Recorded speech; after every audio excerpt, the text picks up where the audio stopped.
আসসালামু আলাইকুম প্রিয় দর্শক। এই মুহূর্তে আমরা দাঁড়িয়ে আছি একটা ঢেঁড়সের জমিতে। তো আমরা যে জমিটাতে আছি এই জমিটা হচ্ছে প্রতিযোগী একটা কোম্পানির ঢেঁড়সের জাত। তো ঢেঁড়সের সবচাইতে বড় সমস্যা যেটা তা হচ্ছে ভাইরাসের আক্রমণ।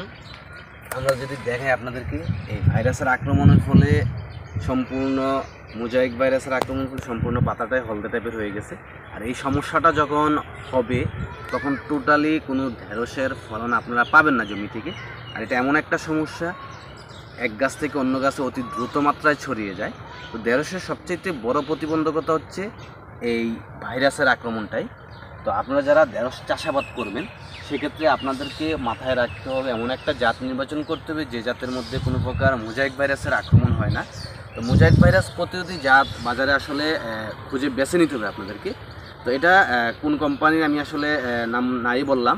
তো এই সমস্যাটা হলে হবে কি, আপনার সম্পূর্ণ প্রজেক্টই নষ্ট হয়ে যাবে। আমরা এই জায়গায় ছোটোখাটো একটা প্রজেক্ট দেখতেছি, তার মধ্যে ঢেঁড়স লাগানো হয়েছে, শশা লাগানো হয়েছে।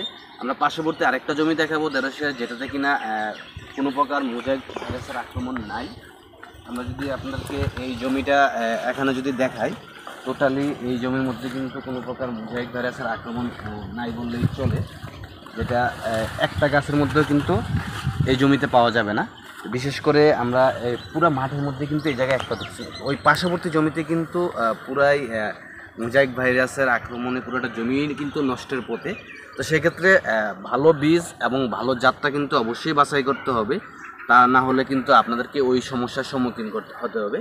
তো আমরা এই যে জমিটাতে দাঁড়িয়ে আছে এটাতে কিন্তু টোটালি কোনো প্রকার মোজাইক ভাইরাসের আক্রমণ নাই। তো আপনারা যারা ঢেঁড়স চাষাবাদ করবেন, আপনারা এয়ার মালিক সিডসের বেশ কয়েকটা আলোড়ন সৃষ্টিকারী ঢেঁড়সের জাত আছে।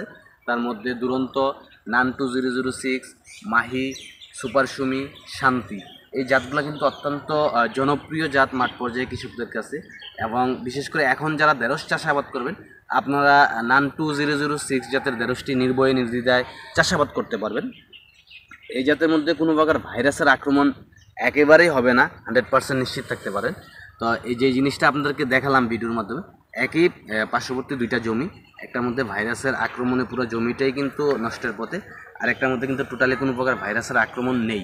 তো ঢেঁড়স চাষাবাদের ক্ষেত্রে ভালো জাতটাই কিন্তু আপনারা নির্বাচন করবেন, তা না হলে কিন্তু আপনারা কোনোভাবে সফল হবেন না। তো আজ এই পর্যন্তই, সবার সুস্বাস্থ্য কামনা করে এখানেই বিদায় নিচ্ছি। আসসালামু আলাইকুম।